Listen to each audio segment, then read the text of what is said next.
veces cuando ponen un nombre por el nombre y ese nombre tampoco se va a esforzar en estudiar canto, en estudiar baile, en prepararse para ese personaje y se va a esconder atrás de lo que ya sabe o que tiene, me parece que no está bueno. Conmigo la gente no se anima mucho. Ensayando conmigo soy bastante estricto en un montón de cosas. No creo que la gente lo intente, o sea, no se animarían, soy muy grandote. Bienvenidos a una nueva entrevista de teatro musical. Hoy nos acompaña Sergio Lombardo, director que ha estado en muchísimas obras. Así que lo primero que quiero saber es quién es Sergio Lombardo.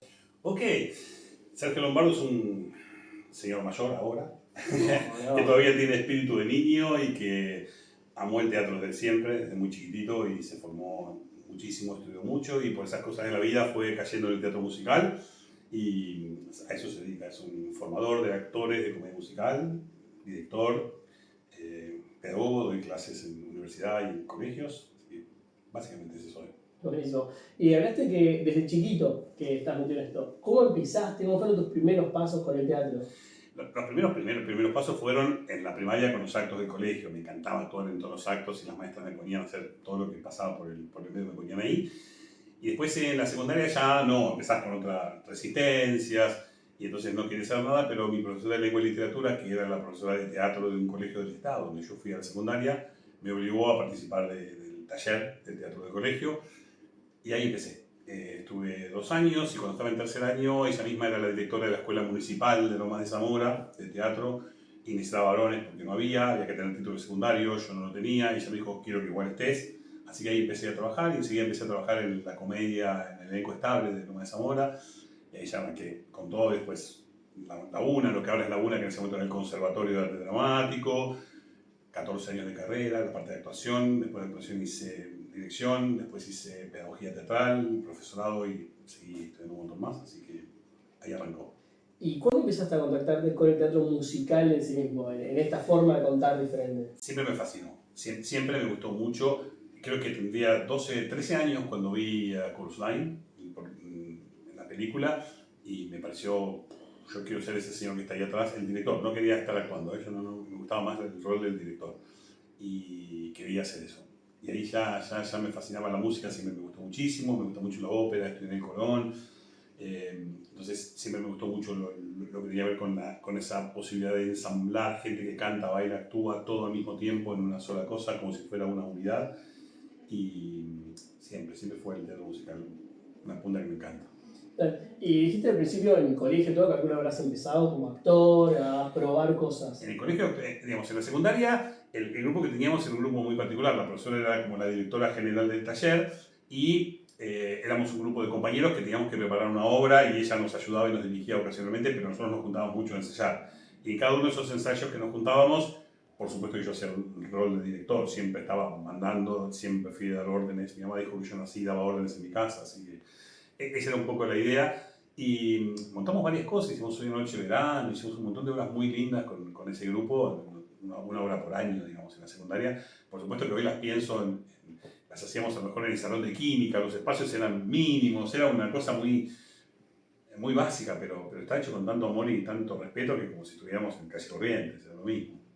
Totalmente. Y ahí empezaste a actuar, ya sabías que te gustaba la dirección. ¿Cómo fue los primeros momentos, si querés, de hacer esa transición, de decir, quiero pasar al otro lado y me animo y me mando y lo hago de manera más, si querés, profesional, ¿no?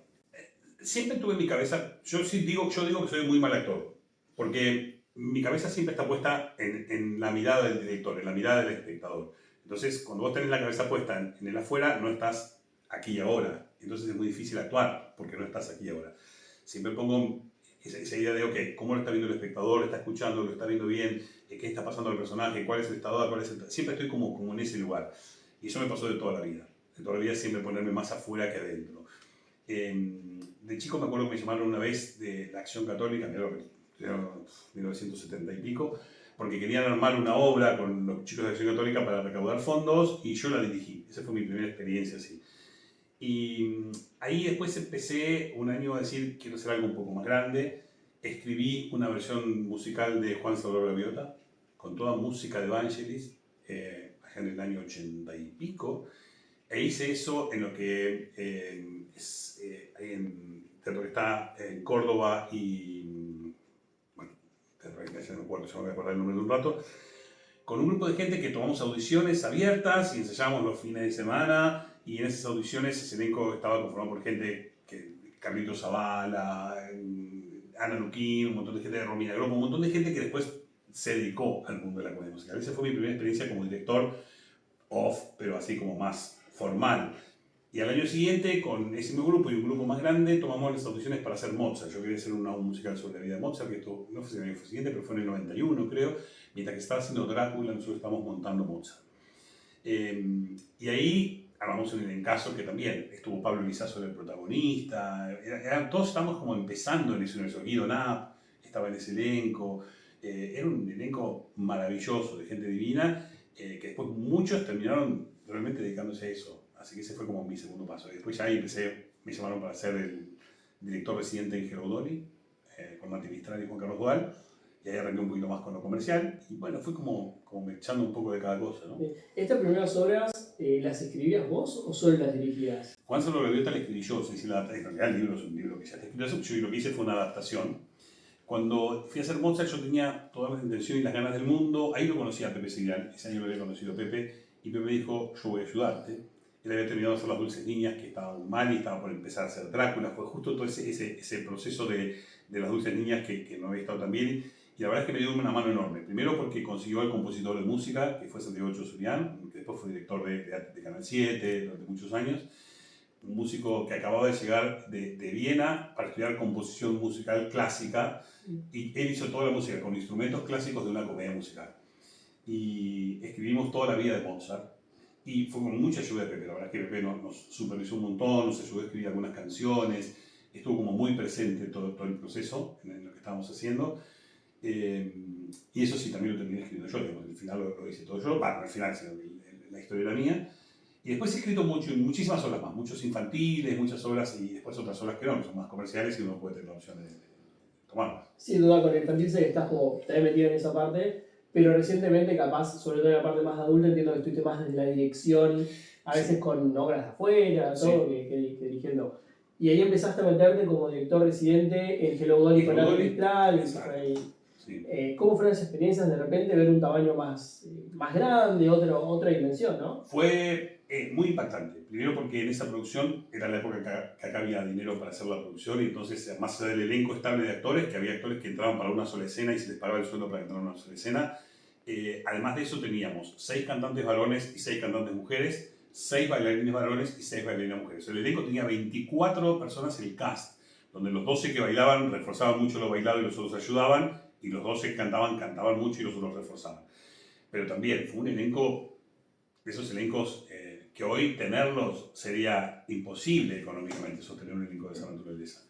Entonces para mí fue un salto gigantesco pensar que a una semana o 10 días del estreno dijeron, ok, falta un traje completo para cada uno del elenco para esta escena, necesitamos que todos tengan ropa distinta en esta escena, y se mandó a construir al Colón 24 trajes para el elenco, todos nuevos para hombres y para mujeres. Fue una locura cómo se manejaban las cosas ahí. Totalmente, sí, eso te quería preguntar más adelante, pero hablamos ahora, que es cómo ves esa evolución de la cartelera porteña de Buenos Aires, de épocas donde Hello Dolly, también Rocky cuando vino se había hecho monstruoso, sí. Ahora donde es todo un poco más, es un poco diferente. ¿Cómo es que evolucionó en el buen sentido y también en lo que capaz me decís, el teatro musical también creció, se profesionalizó? Yo creo que mucha gente mayor, si vos le preguntás, ¿te gusta el teatro musical? Mucha gente te va a decir no, porque las experiencias que teníamos allá en los 80, cuando veíamos teatro musical, que ninguno de nosotros era 100% preparado para hacer esto, eran cosas que tomábamos y copiábamos y pegábamos o imitábamos, no estábamos tan preparados para todo esto.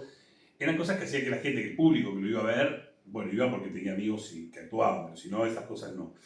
Con el tiempo, y yo creo que a partir de Drácula, que marcó un antes y un después en el mundo de la comedia musical, esto empezó como a profesionalizarse más, como a empezar a tener una importancia, a empezar a ocupar un lugar en el centro de la escena de la Argentina.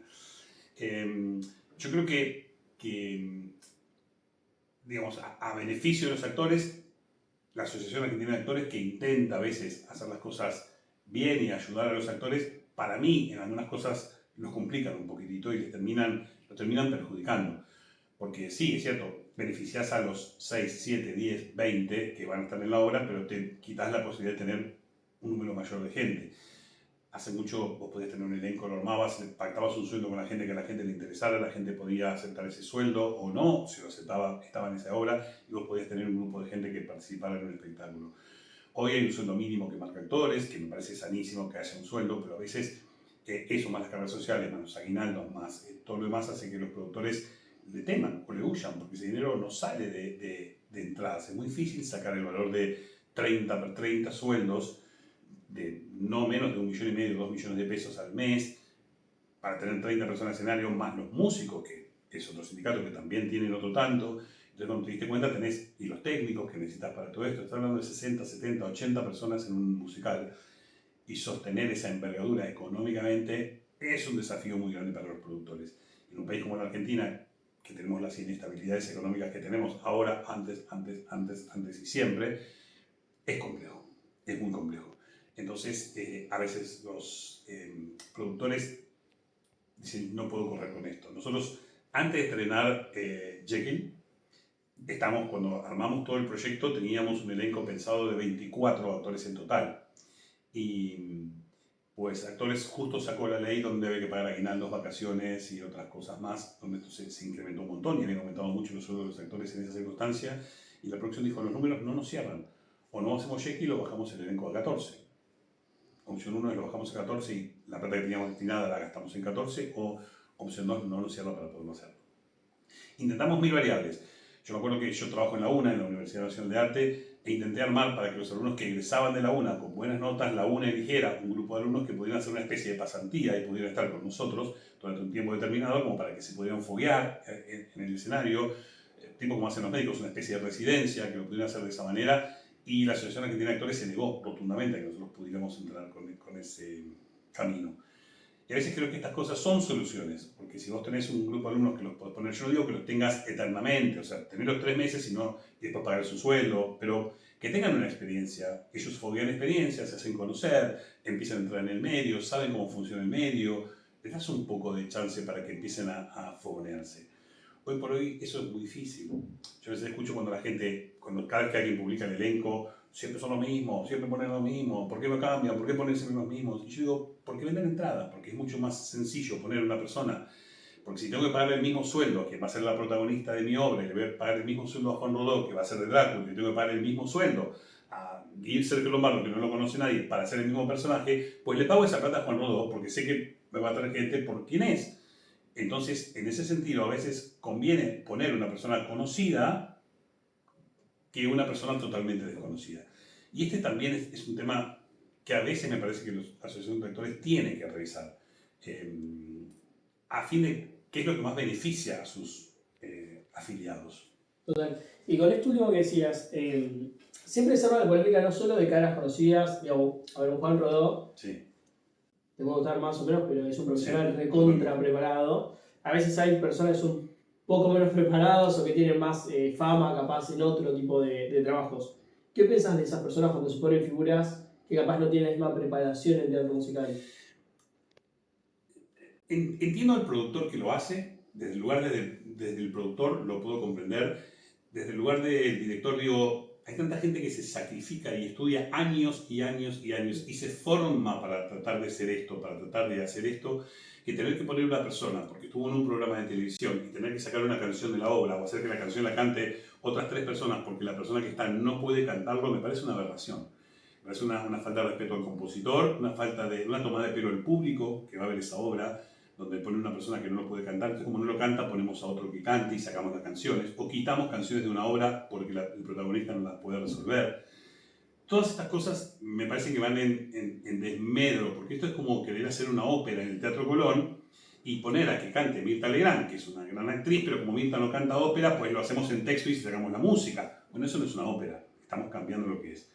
Y en ese sentido me parece que el musical todavía sigue siendo bardeado por este tipo de cosas que a mí no me gustan. A mí me encanta cuando ponen a alguien nuevo, la chica que está haciendo la sirenita me parece un hallazgo, me parece que está muy bien, una chica que no tiene toda la experiencia del mundo, pero sin embargo me parece una chica formada, una chica que se preparó, que puede estar. Pero me parece que esas cosas funcionan. A veces cuando ponen un nombre por el nombre y ese nombre tampoco se va a esforzar en estudiar canto, en estudiar baile, en prepararse para ese personaje y se va a esconder atrás de lo que ella sabe o que tiene, me parece que no está bueno. Totalmente. Y con esto que decías de los sindicatos, de la Asociación Argentina de Actores, tiene muchas trabas. O sea, vos mencionaste capaz una, pero tiene varias. ¿Cuál crees que es una solución o forma que se podría resolver o mejorar? Yo entiendo que también un poco a partir de eso es que nace tanta cooperativa, de que todo es cooperativa, fuera de eso que es capaz lo atamos con el hambre. ¿Qué crees que se puede hacer? Yo creo que, en primer lugar, cuando vos sos docente y te recibís de docente, el primer año que cobrás vos tenés un sueldo mínimo como docente. A partir de los 5 años te van a pagar un 20% de antigüedad. A partir de los 10 años te van a pagar un 40% de antigüedad. Y luego va a ir subiendo eso hasta que llegues hasta un 120% del sueldo. Es decir, yo que llevo 35 años, que llevé porque me acabo de jubilar, 35 años de docente, tengo un 120% de antigüedad. Y si vos empezás mañana a trabajar como docente, vos ganas 100, yo gano 220. Entonces me parece que una opción es poner un sueldo mucho más chico desde la Asociación de Actores que permita que actores nuevos, si yo tengo una persona que no tiene en su currículum una carrera hecha o no tiene obras comerciales presentadas, en los primeros 3 o 4 horas o primeros 3 o 4 años de su carrera constante, digamos, trabajando, tenga un sueldo básico. Y quien tenga 4 años de experiencia, 6, tenga un sueldo más alto. Y quien tenga de 6 para arriba tenga un sueldo más alto mínimo. Pero hablamos del sueldo mínimo. Después dependerá de lo que cada productor arregle con su autor. Pero de esa manera, si yo sé que a un actor nuevo que está empezando le puedo pagar 500 lucas, estoy diciendo un número cualquiera, 500 lucas, que igual es más de lo que gana en una cooperativa, y un actor comercial le tengo que pagar 1,5 millones, entonces tengo para elegir 3. Entonces quizás prefiera poner 3 pibes que acaban de salir de una escuela de las de comedia musical, que hay muchas y muy buenas, pongo 3 personas a que cubran los roles de elenco, y entonces, tengo un elenco más grande y me responde mejor. Quizás yo iría como por ese camino. Pero eso es meterme ya en una ley que tampoco conozco tan a fondo las leyes de actores, son cosas que uno piensa desde afuera y digo, esto sería una solución. Si a mí me lo permite, quizás yo elija 3 actores en lugar de 1. O porque le pago el sueldo 2, le pago 6. A lo mejor meto 6. Digo, y también formo gente de abajo y también hago fogueo.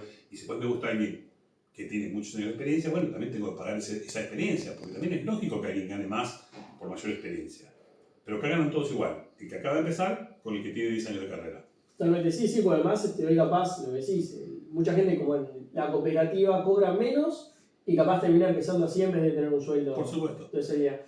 Y acá siempre el teatro musical en Buenos Aires, o capaz últimamente, es mayormente off, o la cantidad de títulos es mayormente off, debe haber más o menos 30, 40 en cartel, y comerciales un poco menos, bastante menos. ¿Cómo viste la evolución del off desde los 70, 80 hasta ahora? Yo creo que siempre, por supuesto que fue evolucionando muchísimo y cada vez hay más grupos, porque creo que cada vez hay más espacios de estudio. Muchos de estos espacios de estudio inteligentemente proponen que los alumnos tengan que preparar una tesis o un trabajo final. Muchos de esos trabajos finales se trabajan en maravillosas obras que se ponen en el off, o los chicos ya tienen casi todo hecho, entonces lo llevamos y lo hacemos. Y después, por una cuestión económica, o sea, si vos me preguntás si yo obras que dirijo las llevaría al circuito comercial, las pondría en el circuito off, te diría, ok, económicamente no la puedo sostener en el circuito comercial, no me queda más camino que llevarla off. En muchos casos tiene a veces que ver con eso, pero fundamentalmente creo que sí, hay una evolución enorme, hay una oferta que uno no llega a terminar de ver todo lo que es. A ver si yo recibo invitaciones y no me dan el tiempo para ir a ver las 300 horas que quiero ir a ver. Y mucha de esa gente que fueron alumnos o gente que, que me quiere, digo, te juro que quiero ir, pero no sé cómo organizar los tiempos a veces para hacer todo. Me pasa exactamente lo mismo a mí. Claro. Todo el tiempo me invitan a horas y a veces tengo que pensar que no quiero, claro, pero no es eso. Tiempo. Sí. ¿Y dónde crees que fue este quiebre que empezó a dar mucho más? ¿También con Drácula o...? A ver, Drácula hizo un quiebre para que la gente dijera, existe la comedia musical, vamos para ese camino, mira qué bueno que es esto, che, no es tan choto el teatro musical, vamos a empezar a ver teatro musical. Creo que esa fue la mirada, a partir de ahí el resto de las obras que empezaron a venir, Miserables, Bella y Bestia, y miles que tuvieron esa envergadura y esa producción, y dijimos, ok, che, esto es muy bueno para hacerlo. Entonces creo que eso fue. Creo que el teatro off surge a partir de cuánta gente quiere trabajar en esas obras, y entonces, si tenemos, no sé, 60.000 personas que estudian comedia musical en todo el país y tenemos lugar solamente para 500, ¿qué hacemos con las otras 59.500? Algo tienen que hacer. Entonces muchos empiezan a brotar y a necesitar expresarse, y entonces armamos obras más chicas para que alguien me vea, para empezar a aparecer en algún lado. Y entonces eso es lo que genera también esa explosión, que es maravilloso. Claro. Sí, a mí lo que me sorprende siempre que se siente muy natural así, y en otros países no pasa. En otros países las leyes de actores son distintas, en otros países los tipos de producciones son diferentes, las cooperativas no existen casi en todo el país. Yo muchas veces pido los derechos a estoy haciendo Stranger Things, que es un musical que traje de Off the Broadway, que estoy haciendo con un grupo de alumnos, que en realidad la idea es que eso se transforme en una cooperativa de trabajo y se vuele, tome vuelo propio. Cuando yo explicaba el sistema de cooperativa con el que queríamos producir esto, los autores no entendían de qué iba, cómo era que funcionaba, y en un momento cuando les terminé de explicar dijeron, great, como diciendo, bien, qué buena idea trabajar de esa forma, pero como que ellos no tienen esos sistemas, allá todo es con un productor y todo es mucho más formado de otra manera. Sí, tiene otra estructura de trabajo, otra forma Sí. muy diferente. Sí, inclusive en España cuando hicimos Desencantadas, que si bien no era una obra comercial porque no estaba en pleno centro, haciéndolo, estábamos en un teatro más chico, ahí íbamos una vez por semana o dos, no era una cosa que si uno iba a todas las funciones todos los días, las actrices cobraban lo mismo que se cobraba en un teatro comercial, o sea, no había chance de pensarlo como una cooperativa, eso fue su sueldo y listo. Realmente. Y capaz en este estilo un poco más pequeño o diferente, si se quiere, vos trabajás mucho en San Isidro, en el Teatro Don Bosco. Sí. ¿Cómo nace ese interés? Y ese teatro en particular, que es un teatro, que es una sala de escuela, ¿no? Es una sala que pertenece a los salesianos, digamos, a los hermanos salesianos. Es un teatro muy grande que se construye como parte de una escuela, digamos, es el salón de actos de un colegio, tiene un escenario que tiene 12 metros de profundidad por 9 metros de boca, 10 varas para poner arriba y una capacidad para 1000 espectadores, es un teatro enorme. Que hay que llenarlo, ¿no? Que hay que llenarlo, no es nada fácil. Yo arranqué haciendo las muestras o las presentaciones de los colegios. Yo trabajo en muchos colegios de zona norte y muchos grupos míos de talleres en zona norte, y arrancamos haciendo las presentaciones ahí. A partir de esas presentaciones, allá un año hicimos una versión de Bella y Bestia, y una mamá de uno de los actores que estaba, la mamá de Bruno Pedicone, que Bruno era en ese momento alumno mío y tendría 16 años, 15 años, 17, y estamos haciendo esa versión de Bella y Bestia de Gastón. La mamá me propone, ¿por qué no hacemos esto en vacaciones de invierno? Yo lo produzco, yo pongo la plata que hace falta, armemos una cooperativa con esto, que tenemos vestuario, tenemos escenografía. Hablamos con el teatro, apartamos un precio de sala razonable y nos lanzamos a hacer esa primera temporada a ver qué onda, de qué iba. Y la verdad que funcionó bárbaro, la gente de San Isidro es muy cómoda, no le gusta moverse mucho, le encanta el teatro local, le gusta ir ahí, llevar a los chicos ahí les costaba 20 veces más barato que traerlos al centro. Y a partir de ese año, ininterrumpidamente, durante 20 y pico de años, hicimos obras en el Don Bosco todos los años para vacaciones de invierno, salvo cuando fue la gripe A. La pandemia de gripe A, y después en la pandemia, los dos momentos que tuvimos que detener esto. Y bueno, lamentablemente este año cambió la administración del Teatro Don Bosco, lo tomaron, digo lamentablemente porque esto lo tomó la gente que sabe mucho de teatro comercialmente, pero no conoce lo que es un teatro barrial, y lo tomaron. Y entonces pusieron unos precios exorbitantes, imposibles de sostener. O sea, nosotros de pagar una producción de 1 millón de pesos ahora terminamos saliendo 7, lo mismo. Entonces es inabarcable porque el precio de las entradas, había que vender entradas a 200.000 pesos para que alguien pueda realmente, y se nos hace imposible. Así que este año hemos decidido no va a haber función en San Isidro de las mujeres. Total, sí, porque además han hecho un montón de musicales, incluso el año pasado yo fui a la Isla del Tesoro, musicales completamente. Con profesionales, con todo, con casting, con trabajo, con sueldos, los actores cobraron su sueldo, vestuario impresionante, mucha escenografía, sí, hicimos Shrek también, hicimos Madagascar, o sea, hemos hecho montones. Madagascar también fue ahí, que fue una producción muy grande. Tremenda. De hecho, después de ahí la llevamos a Lola Membrives, Madagascar. Claro, nació ahí para llevar. Nació para después llevamos a Lola. Totalmente. Y también en este camino vos siempre trabajaste mucho con todo lo que es docencia, que después tú comentás, y en particular lo que es docencia de teatro, ¿no? ¿Quién te aporta a vos? ¿Qué es lo que te gusta o por qué llevas tanto a la docencia teatral? Vos sabés que yo me jubilé este año. Después de 35 años trabajando en colegios dando clases curriculares, me jubilé. Y ningún colegio de los que trabajo, que son 4 colegios, quiso que me jubilara de las obras de teatro. Me dijeron, vos jubilate de lo que vos te ganas, pero de drama no te vas a jubilar. No sé, vas a venir lo que fuera. Entonces, uno de los dueños de un colegio, que es abogado, me sugirió armar una SRL, armar una empresa. Entonces, el colegio contrata a la empresa para que la empresa dirija la obra de teatro en el colegio, y la empresa me contrata a mí para que yo dirija la obra. Una cosa así de leyes y papeles. Y cuando empecé a pensar en el nombre que le podía poner a la empresa, empecé a preguntarle a mis alumnos qué sentían que había pasado conmigo y con ellos en lo nuestro. Y recurrentemente todos dijeron, vos dejaste una huella en nosotros, vos dejas una huella cuando haces esto. Vos no sos un profesor común, sos un profesor que nos marca, que nos deja un sello en un montón de cosas. Y entonces por eso se llama Huellas del Arte la empresa. Pero creo que eso es fundamentalmente lo que me pasa y es como que me tiene muy movilizado esta idea de todavía seguir recibiendo mensajes de alumnos que egresaron hace años y años, y gente de 40 y pico de años, 50 años que fueron alumnos míos y me siguen escribiendo diciendo, no puedo creer que te jubilaste, las cosas que hiciste conmigo, yo tengo un montón de cosas gracias a vos.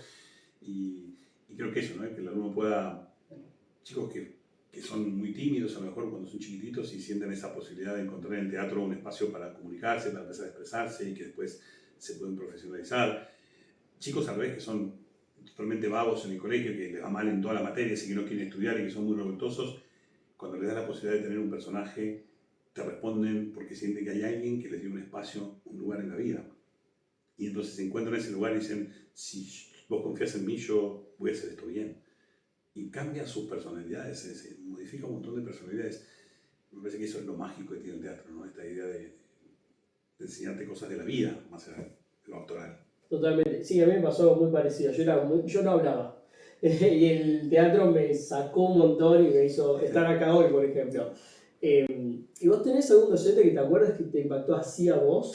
Yo tengo muchos docentes. Yo tengo como un pedacito, mi docente es un pedacito de cada docente, de muchos docentes que he tenido a lo largo de la historia. Tuve una profesora de contabilidad en la secundaria que me acuerdo que se sentaba en los bancos y nos hablaba como si fuera una más, con mucho respeto, pero como si fuera una más y nos exigía lo loco y yo tomé eso de ella.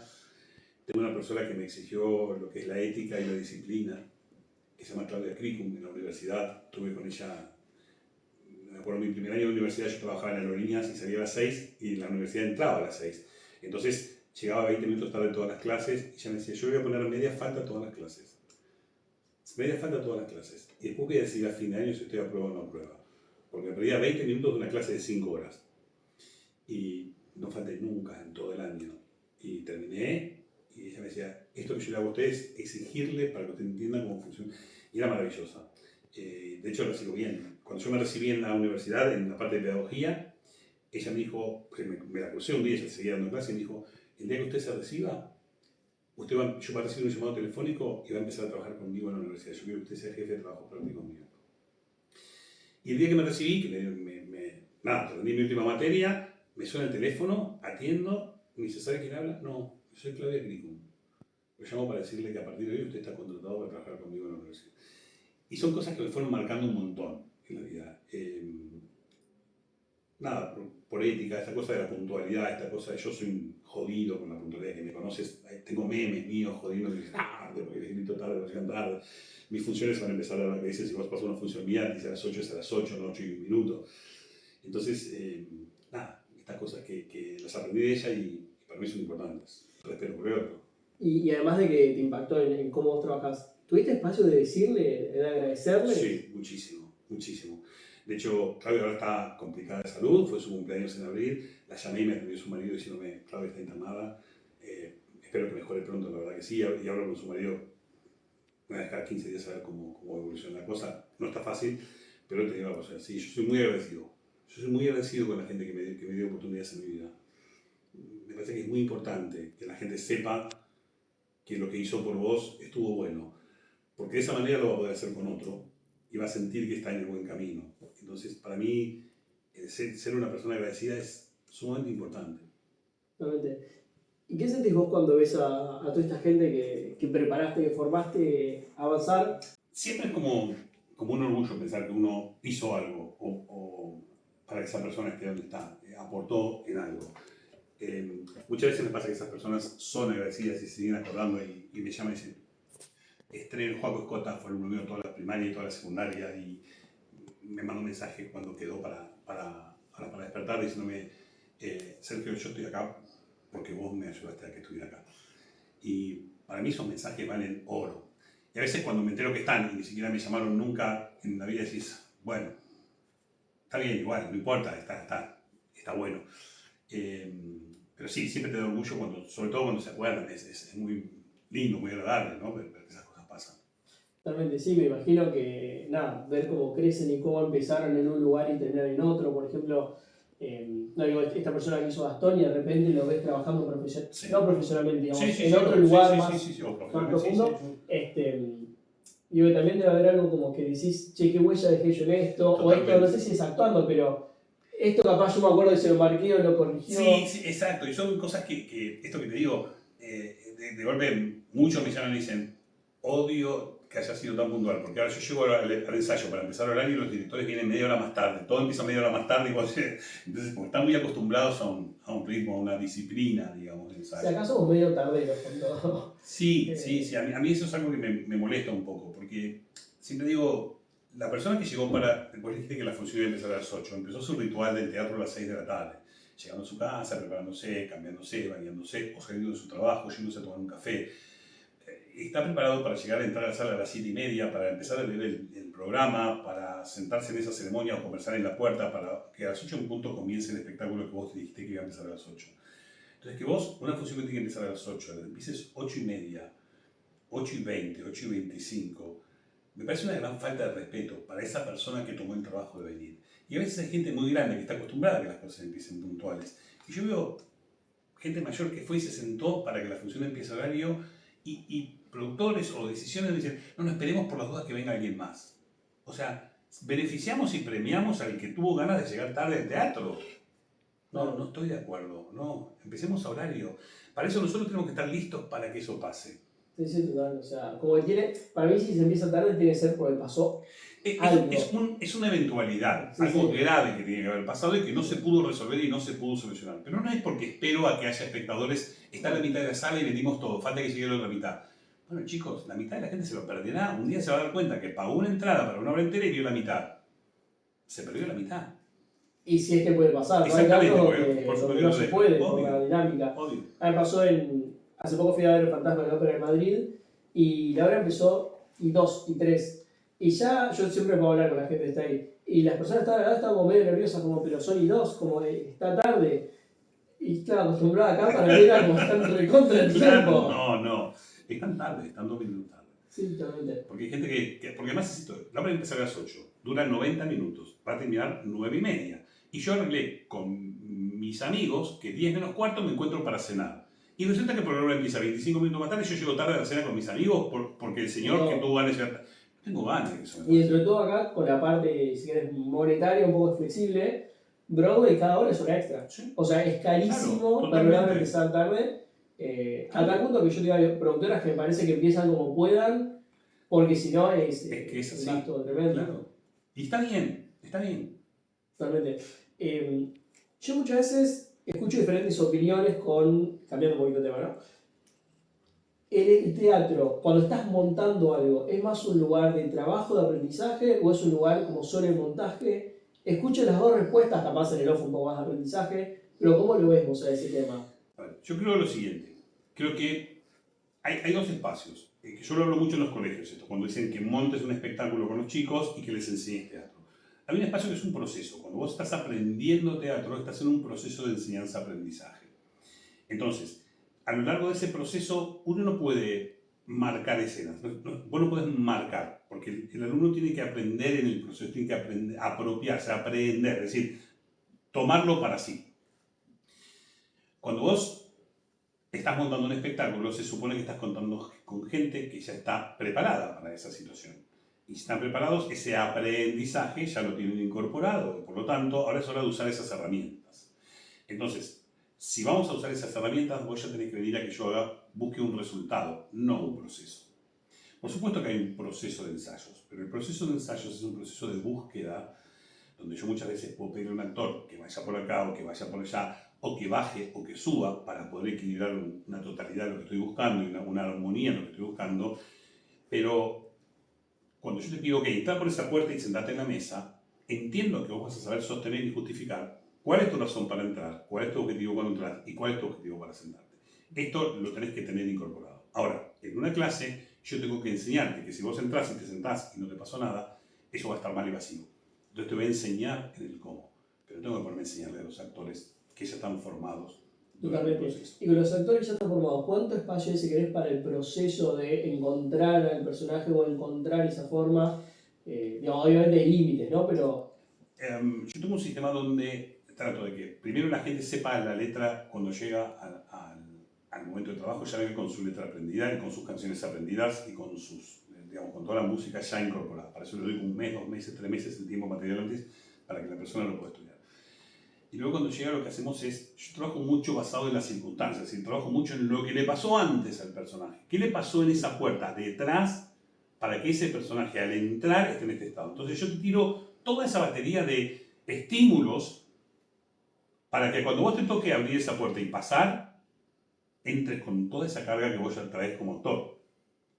Entonces, para mí se hace muy sencillo. Porque como todo está sostenido por acciones previas, por cosas que suceden desde la acción, desde esa investigación de ese texto, de ese análisis del texto, se hace tremendamente más sencillo encontrar las circunstancias y el camino. Después podemos disfrazarlo, podemos jugarle, podemos agregarle, podemos sacar, podemos pensar diferentes variables y sí, está el tiempo para jugar. Pero en el momento del montaje, yo cuando monto un espectáculo lo monto generalmente muy rápido. Yo a veces tardo 6 ensayos para montar un espectáculo. De hecho, estamos ahora... De paso pasamos el chivo por hacer Dorian, están las audiciones de Dorian y en cualquier momento vamos a pasar todos los links para que la gente se pueda anotar. Y nosotros tenemos 6 ensayos de 6 horas con un elenco nuevo que no vamos a conocer, quizás algunos de los que estaban también, pero en general es un elenco totalmente nuevo, para terminar el montaje. Y yo prometo hoy que después del tercer ensayo nosotros estamos haciendo pasadas de toda la obra. Porque yo en 3 ensayos termino el montaje de la obra completa. Y está hecha, vos la ves y decís, está. ¿Y hasta cuándo se pueden probar cosas? O sea, ¿crees, por ejemplo, que se puede probar algo en función? A ver, yo diría que no. Yo diría que una vez que... Porque si lo que vos probás no es lo que el director... Salvo que el director consensúe con vos en que pruebes algo que vos querés probar. En ese sentido, sí. Pero caso contrario, no. Porque de golpe yo pensé en un personaje de una determinada manera, lo armé, lo monté de esa manera, y vos decidiste probar qué pasaba si ese personaje hoy usa taco aguja y se transforma en gay. Bueno, buenísimo tu búsqueda, pero me estás destrozando lo que yo había armado, porque no era eso lo que yo proponía. Ahora si vos decís, che, mira, Alejandro Packer, por ejemplo, es un actor que él va a probar siempre todas las funciones. Siempre va a inventar algo y siempre va a crear algo nuevo. Pero Alejandro siempre se va a tomar el trabajo de preguntarte antes, che, mira, estoy pensando en esto, ¿te parece que lo pruebe? Dale, probalo. Y si vos decís no, no lo va a hacer.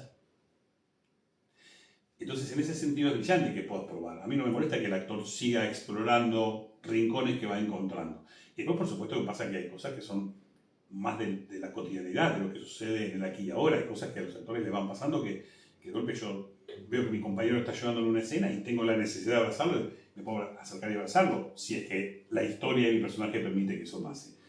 Entonces me pasó orgánicamente, lo necesité y lo hice. Por supuesto que hacerlo. Después veremos si eso nos gusta o no y lo dejamos o no lo dejamos. Sí, total. Bueno, Alejandro Packer además es un profesional tremendo. Personalmente yo creo profesional de pocos. Fuera de, bueno, y tampoco lo incluyo, pero ¿te ha pasado con gente que hizo cosas que no esperabas para nada y cómo reaccionás? Le decís, che, mirá... Conmigo la gente no se anima mucho. Yo soy... no creo que haya gente que se anime a mucho de eso.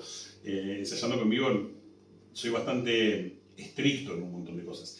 Sí, en los ensayos, gente que me diga, che, ¿puedo probar? Y yo digo, todo lo que quieras probar, jugar todo lo que quieras porque estamos en ensayo. Probemos todo lo que necesites para terminar convencido de cuál es el mejor camino para vos como actor. Pero no te pasó mucho que no te pregunten. O sea, generalmente te preguntan. No creo que la gente lo intente. O sea, no se animarían. Soy muy grandote. La gente me tiene miedo. Tengo la voz muy grave. La gente se asusta conmigo. Me tiene miedo. Pues sí, es algo como... Sí. Capaz es la forma estricta de ser que saben que no se joden. Claro. Me agarra el gordo, me mata. No, la gente no lo intenta. Pues yo me ha pasado de personas de ver que nada, prueban, que te das cuenta a veces que son cosas que prueban en el momento. Sí. Pero eso además tiene que ver la permisividad de cada actor. Totalmente. No, en mi caso yo digo, hay un señor que pagó una entrada. Y esa gente, 1, 2, 50 o 1000, no importa. La gente que pagó una entrada para ver un espectáculo, ve un espectáculo que tiene una mirada desde afuera, que es la del director, que ha decidido ver ese espectáculo de tal manera y acomodar las piezas dentro de una forma para que todo eso tenga una cierta armonía. Entonces, cuando una de esas piezas decide salir de esa armonía y descompaginarlo porque decide hacer algo propio y nuevo y diferente, esa persona está faltando el respeto a la gente que pagó esa entrada para ver un resultado terminado. Le está faltando el respeto al director, quizás al autor de la obra, porque está queriendo probar para sí mismo. Eso es muy egoísta. No comparto eso. Yo creo que si hay un actor que hay muchas cosas que habría que corregir, que a veces te pasa, tenés obras donde haces escenas y no están 100% buenas, no quedaron lindas o no están 100% cerradas o los actores no están cómodos. Yo no tengo problema, nos juntamos, ensayamos de vuelta eso y le encontramos la vuelta para que el actor esté cómodo, lo tenga sostenido, lo pueda manejar y eso quede en la armonía que tiene que quedar. Pero no le hago pagar al espectador para que me vea en un ensayo. Me parece como no está bueno. Sí, sí, como que es medio raro. Sí. Y cambiando un poco, Jekyll and Hyde, capaz todo lo contrario, o la verdad, digo, son gente súper profesional, enorme, estaba Juan Rodó, Raúl Lavie. ¿Cómo fue montar eso? ¿Qué recuerdos te llevas? Wow, eso fue buenísimo. Yo a Juan lo conozco desde la época de Drácula, digamos, hace muchísimos años, y tuve el honor y la suerte de dirigirlo en Phantom también, porque hicimos cuando hice la versión de Phantom de Cockpit.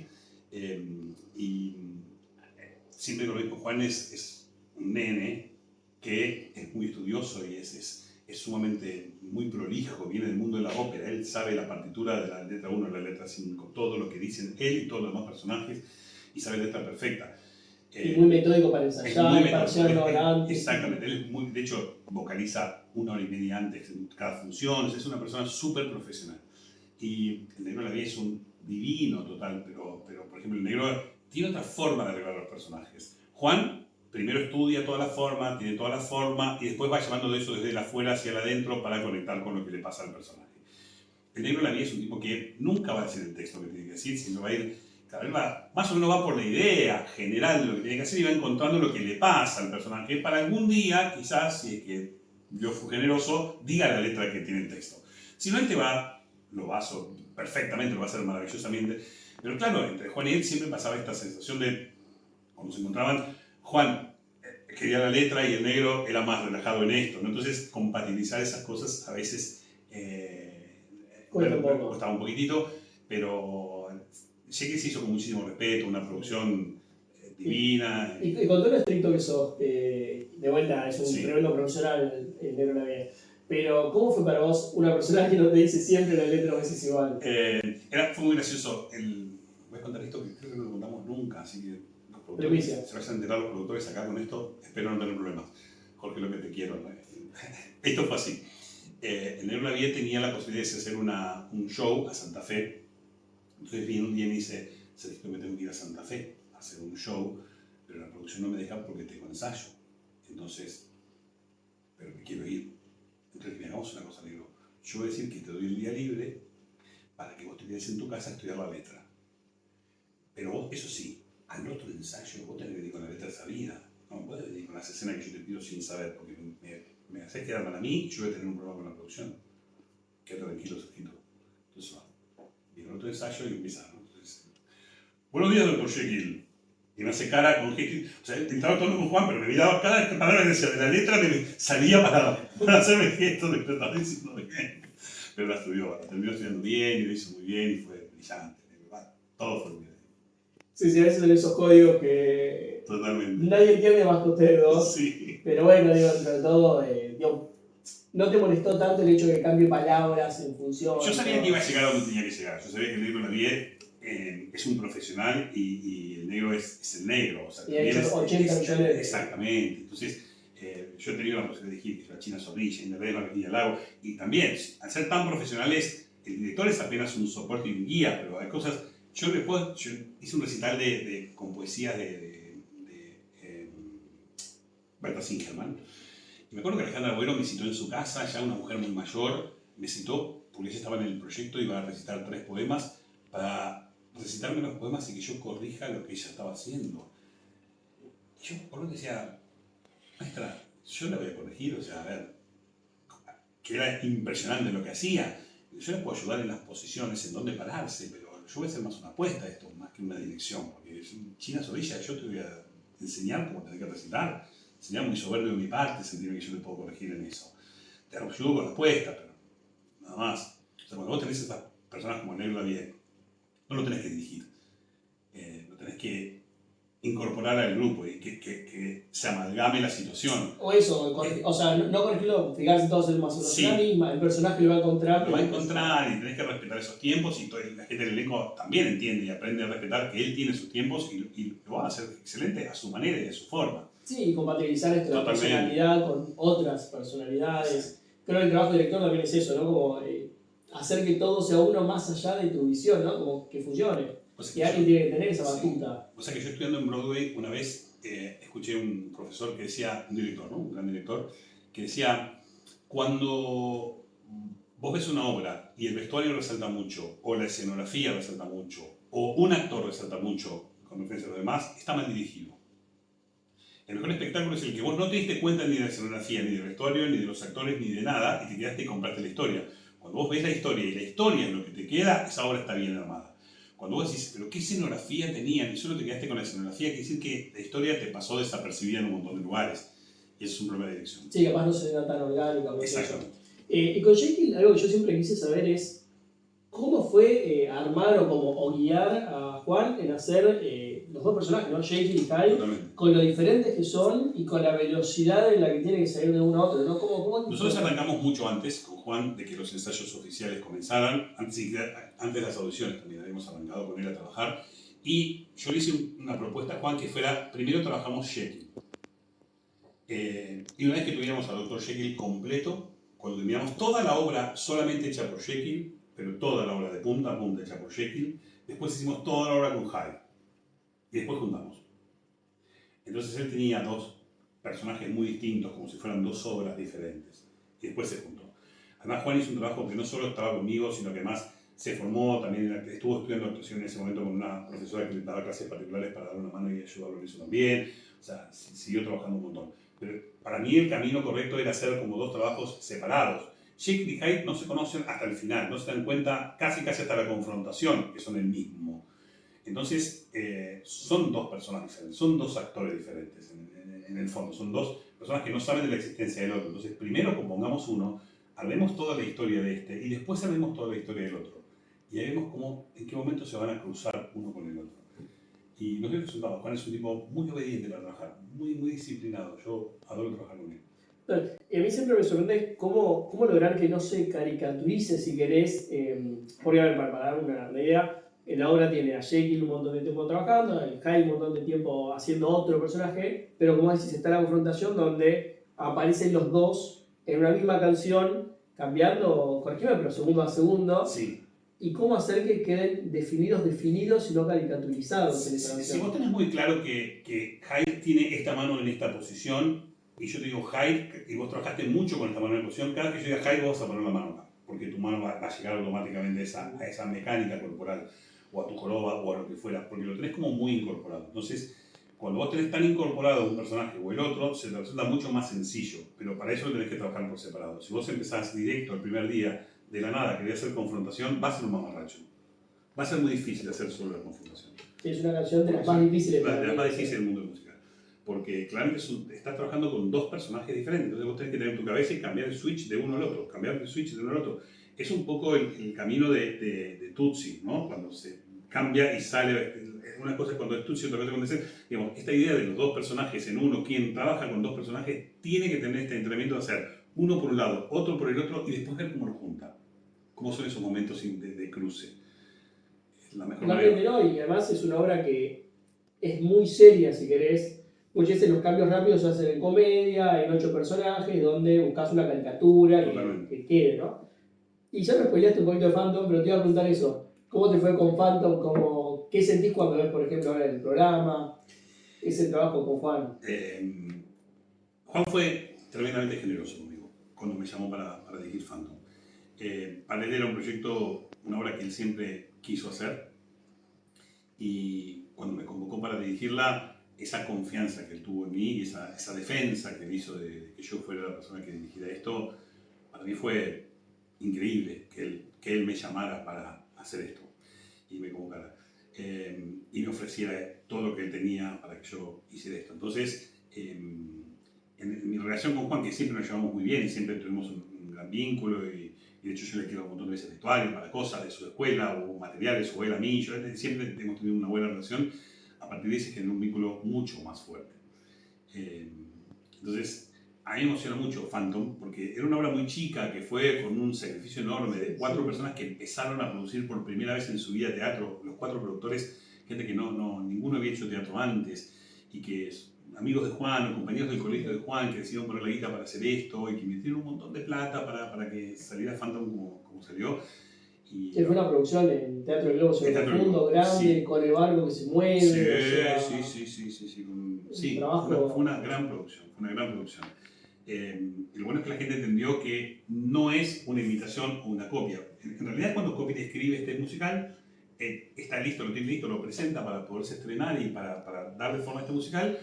Y coincidentemente se estrena en Londres El fantasma de la ópera de Lloyd Webber. Entonces esto desaparece como proyecto porque queda hundido frente a semejante monstruo que se estaba estrenando ya. Ay, perdón, solo para aclarar, digo, es como una nueva versión de Fantasma de la Es una Ópera. versión distinta. Creo que nace de otro libro directamente, pero la No, historia es otra. nace del mismo libro, toma cosas. Esta versión tiene cosas mucho más fieles al original, digamos. Exactamente, Gastón Leroux tiene cosas mucho más originales, mucho más coherentes con la versión original que la otra, digamos. En esta aparece el padre de él, que es quien lo cuida durante toda su vida, escondido en la ópera, que fue Kiki Clariolino, que lo hizo Barro también. Es mucho más fiel. Pero fue justo esa explosión donde, claro, tenemos este producto y se estrena otro parecido, no podíamos competir con eso. Entonces esto queda como medio más off, a veces que se ha hecho y todo así. Sí, igual la ha hecho Christine Chen, Sí, ha tenido sí. como tamaño gigante. Por supuesto que sí, por supuesto que sí. Pero bueno, nunca llegó a ser como si querés Exactamente. de Weber, que es. No, es otra cosa. Sí, siempre quedó a la sombra. Pero bueno, no deja de ser la máscara que todos conocemos, el personaje que conocemos. Sí. Y lo otro que te iba a preguntar era Desencantada, que para mí es un musical no solo increíble, sino que, bueno, ya quiero que me cuentes un poco cómo fue todo eso, pero lo estrenaste acá, lo estrenaste en España. Sí. ¿Cómo fue todo ese trabajo? Yo vi Desencantadas en el Off New York y me encantó, me pareció una idea súper buena para poder hacer acá y siempre quise trabajar con este proyecto, empecé a armarlo, conseguí la posibilidad de que el autor me diera los derechos para poderlo hacer acá en Argentina. Perdón, digo, la idea es como el lado B de las princesas de Disney. Exactamente. ¿Qué pasa después? No somos tan felices como dice el cuento. O sea, me casé, está bien, y no soy tan feliz para siempre, como dicen los cuentitos. Y de alguna manera se van a narrar las desventuras. Es una obra que se escribe y que de alguna manera trabaja esta idea del feminismo, la idea del empoderamiento de la mujer, en una época que todavía no es lo que es ahora, digamos, estamos hablando de 10 años atrás, 15 años atrás. Con lo cual a mí me atraía un montón y quería hacerla. Y Ale Packer me consiguió la posibilidad de contactarme con Ana Belén Beas, que había venido a Argentina hace poquito, y Miguel Chulia, que es el marido, que son dos seres extraordinarios, que son productores. Y ahí propusieron ellos que aceptaron la propuesta de dirigir esto. Ellos estaban en ese momento trabajando en el Teatro Regina, como administrándolo y manejándolo. Y bueno, ahí fue que largamos este proyecto. Y tomamos audiciones abiertas porque queríamos elegir gente, entendiendo que era una cooperativa y que iba a ser, bueno, a ver hasta dónde llegábamos. Y tuvimos un elenco de primeras figuras. O sea, la verdad que fue un elencazo que se formó de gente que se presentó y se anotó en hacer audiciones. Nos divertimos muchísimo haciendo este espectáculo. Fue un espectáculo muy divertido. Y de hecho, en nuestro grupito de WhatsApp todavía nos seguimos hablando un montón. Ese grupo nunca se disolvió y nunca nadie se fue de ese grupo. Seguimos viéndonos y feliz cumpleaños y esta movida sigue funcionando de esta forma. Y después tuve la suerte de que Ana Belén Beas, siempre, de aquel momento que lo hicimos acá, teníamos ganas de llevarlo a España. Después nos agarró la pandemia y quedó en la nada. Y siempre estamos, che, ¿cuándo hacemos Desencantadas en España? ¿Cuándo hacemos Desencantadas en España? Y un día se dio, ella consiguió un teatro, la posibilidad de que vayamos, me llama y me dice, vamos a hacer Desencantadas acá, quiero que te vengas. Así que me fui a España durante un mes a montar Desencantadas y ahí salió. ¿Fue tu primer trabajo en España? Fue mi primer trabajo en España. Sí, fue mi primer trabajo, estuve nominado como mejor director allá. Porque bueno, acá le fue muy bien también, el premio y todo. Sí. Pero en España es una plaza es bastante más difícil. Es compleja. Sí, es una plaza compleja. A nosotros nos fue muy bien porque hacemos solamente 3 funciones por semana, viernes, sábados y domingos, que no solo 3 funciones a la semana. Y acá suena un montón, acá pero allá es poco. En un teatro relativamente chico, para 300 y pico de personas, que es el Teatro Lara, que es un teatro antiguo, muy bonito, muy lindo, muy bien puesto. Y la verdad es que llenábamos, nos fue muy bien. De hecho, habíamos pensado en hacer una temporada de 2 meses y después esto se estiró, hicimos más funciones, después hicieron una especie de mini gira, también ahí se hizo una mini girita por algunos pueblitos de España. Y siempre están esas ganas de volver, siempre con Ana decimos, che, ¿la hacemos de vuelta? ¿Qué hacemos? ¿La hacemos de vuelta? Estando acá en Argentina como allá, estamos siempre ahí dándole vuelta a todo el cambio que hacemos. ¿Y te dan más ganas de hacer más cosas en España? ¿O qué harías, más allá de Desencantadas, no? Sí. ¿Qué más harías en España? A mí me encanta España, yo trabajé muy cómodo, me recibieron muy bien, todos decían que era una plaza muy dura para recibirte y yo me sentí sumamente respetado como director por las actrices. la verdad que fue un placer hacerlo. Me iría definitivamente, no me iría a vivir a España, pero no me iría a vivir a ningún lado. Cuando me preguntan esto, vos te irías, yo trabajo a veces en Broadway dando clases o viajando mucho, te irías y yo, no, yo estoy muy feliz acá. La verdad que me gusta mucho la Argentina, ya estoy grande, tengo mis cosas acá y me costaría mucho. Pero sí me iría un mes, 2 meses a hacer algo a España, encantado, quiero ir. Y es una plaza muy... O sea, para mí es muy desafiante. La Gran Vía no quiero decir Broadway, pero Yo creo que estás más cerca de Broadway que de acá, capaz. Yo creo que es el tercer capítulo, seríamos, tenemos Broadway, tenemos Londres y tenemos Madrid, son las tres grandes capitales del mundo musical. Y la habla hispana claramente es la plaza que mayor musicales tiene de habla hispana del mundo.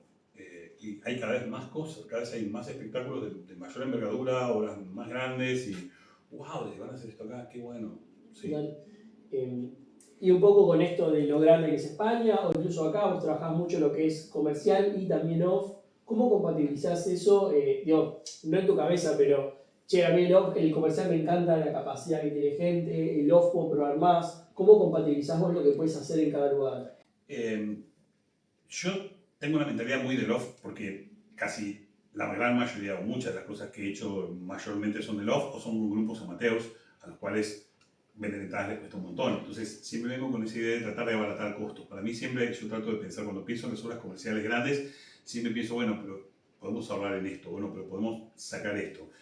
Que a veces no está tan bueno tener ese chip metido en la cabeza, porque los productores te dicen, bueno, vale, buenísimo, lo ahorramos, pero a veces también estaría bueno que esas cosas pasen y estén en el escenario.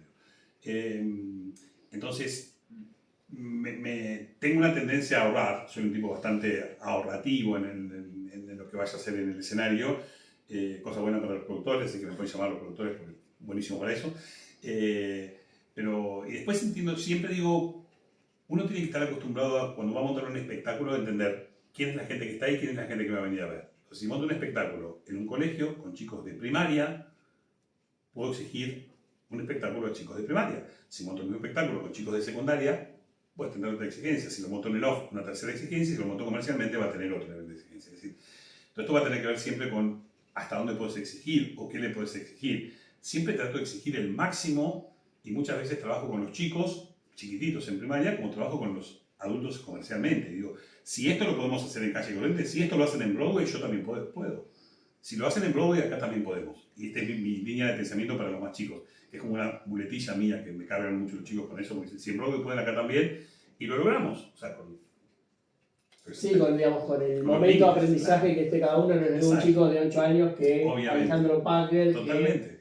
Pero totalmente. Pero está bueno capaz eso como lugar de prueba o de hacerlo con toda la fuerza y experimentar, capaz. Después vemos que va. Y hay un juego que yo hago siempre, capaz lo conocés y si no, espero ahorita ya se spoilea mucho, que es, si tuvieras $20 millones para hacer un musical, ¿qué harías? Seguramente iría por algo de Disney. Disney me encanta. Disney siempre me parece que es buenísimo en todo lo que propone. Wicked sería otro musical que también haría, si tuviera esa plata. Pero si haría un musical, sí, para ese lado. Como algo que venga Broadway grande. Algo grande de Broadway o de Londres, que la gente acá no haya tenido la posibilidad de verlo, que la gente acá no le haya llegado todavía y creo que iría por ese camino.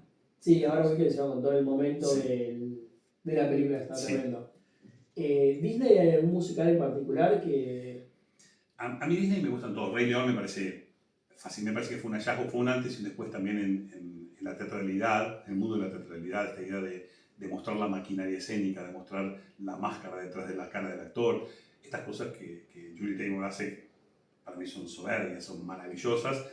Eso me parece un hallazgo. Y si bien acá lo hicieron muchos grupos amateurs, comercialmente nunca se hizo un espectáculo como eso. Me parece que es un espectáculo que estaría buenísimo que la gente pueda acceder a ver.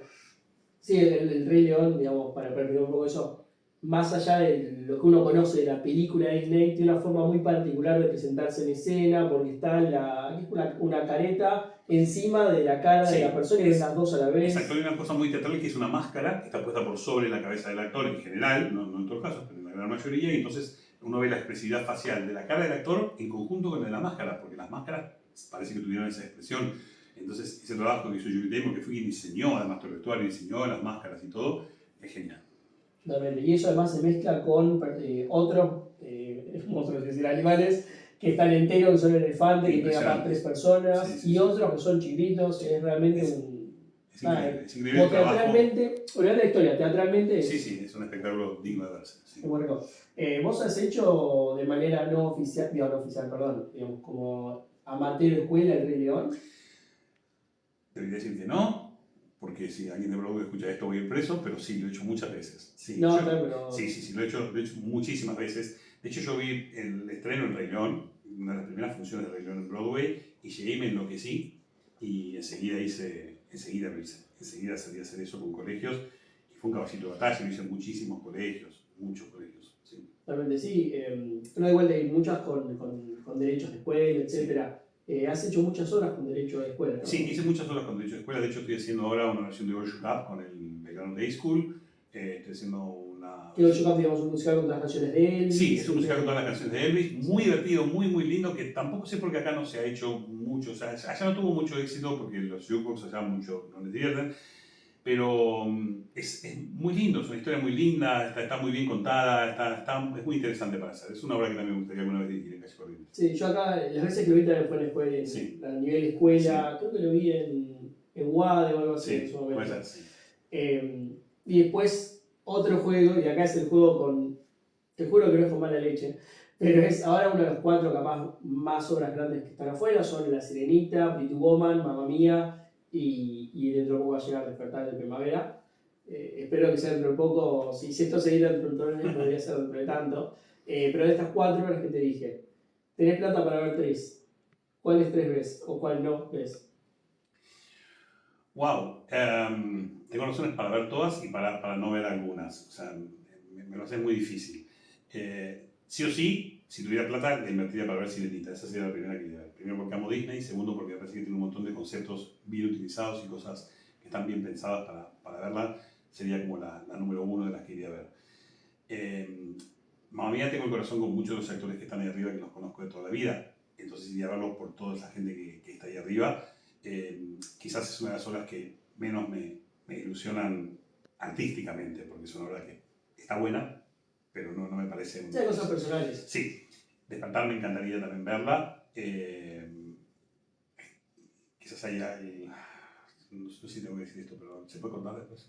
No sé si me gustan mucho los productos de Ferdente. Esto me pasa. Okay. Me parece que estaría buenísimo que estudie dirección, de verdad. Me parece que teniendo el nombre que tiene y teniendo el acceso a producciones que tiene, es una verdadera lástima que haga todo con lo que intuitivamente él cree que se sabe, y hay cosas que tienen que ver con el estudio y que estaría buenísimo que como artista se siga perfeccionando y sí, evolucionando. sí, que no crea que tiene todo. Me parece que eso sería el punto, porque quizás es una obra que no sé.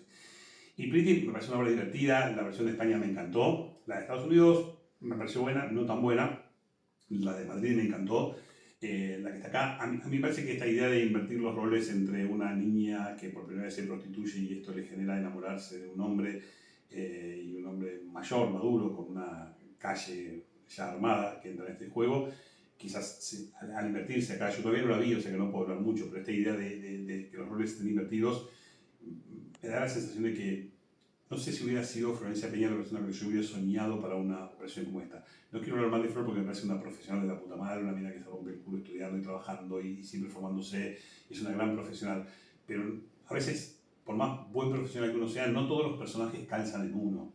Y está bueno también entender eso, que no todas las horas los personajes nos quedan porque somos buenos actores o porque tenemos mucha trayectoria. O sea, decir, de la doble elección de quien le dijo y cómo se acepta, digamos. Sí, yo creo que también ella tiene que tomar conciencia de estas cosas y decir, dale, che, yo puedo hacer tantas obras, tengo para elegir 1.000.000 de obras que puedo hacer a los 50 años, y quizás hasta que para una chica de 20 y pico me tengo que correr de ese lugar. Pero lo digo con mucho respeto, no Sí, estoy diciendo, no la vi, o sea, estoy hablando sin siquiera haberla visto. No, vuelta ahí. O sea, pero si me preguntás qué me daría fiaca si tuvieras plata para 3, a lo mejor me daría fiaca pagar una entrada para ver una mujer de 50 interpretando a una chica de 20 y pico, o este giro que le quieren dar a una historia, que las historias son como son. A veces no, porque le dieron un giro genial, porque ella toma otro punto de vista de la mujer. A mí cuando cambian tanto las historias, no sé si mi Anatomía Sunset Boulevard, la última versión que vi, me parece que es buenísima la idea y es malísimo el concepto atrás del espectáculo. Pero la última que viste es la de Jamie Lloyd Webber en Broadway. Sí. O sea, pensar que ella no va a tener trabajo en el cine, simplemente porque es una mujer que ya está mayor y ya su voz no le da para tener un personaje y está fuera del circuito de trabajo, pues no me pasa con esa actriz.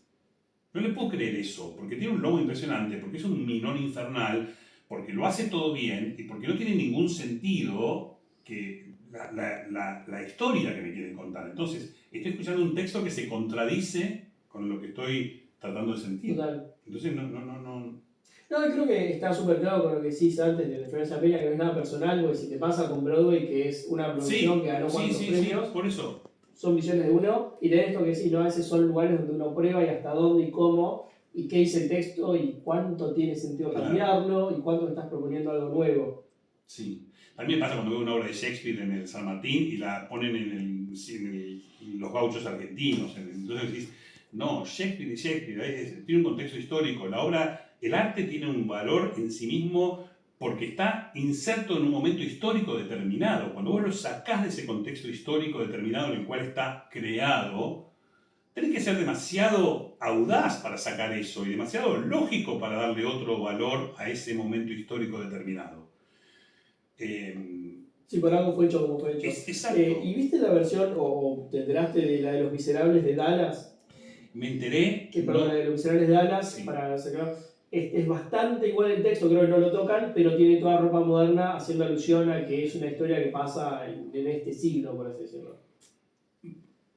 A veces pienso que los artistas, y cuando me refiero a artistas me refiero no solo al mundo del teatro, también los artistas plásticos y todos, consideran que este nuevo concepto de arte, que es innovar, hacer algo que antes alguien no hizo como concepto de arte, todo está permitido.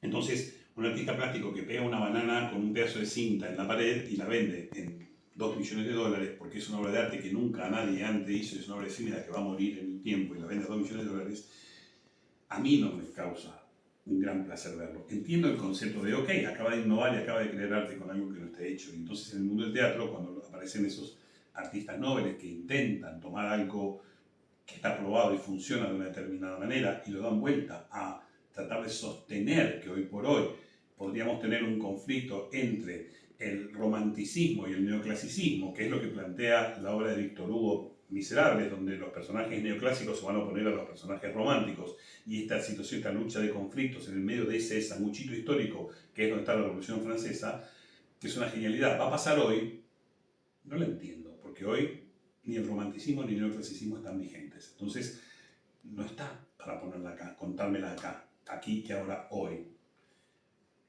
Esto es lo que me pasa. Sí, capaz de ser mucho más superficialmente una obra que... Justo Los Miserables tiene mucha carga, hoy parece que no, pero tiene mucha carga ideológica, mucha carga de república contra imperio. Exactamente. Capaz en el musical, por cuestiones dramatúrgicas, se simplifica. Pero de todas maneras es eso.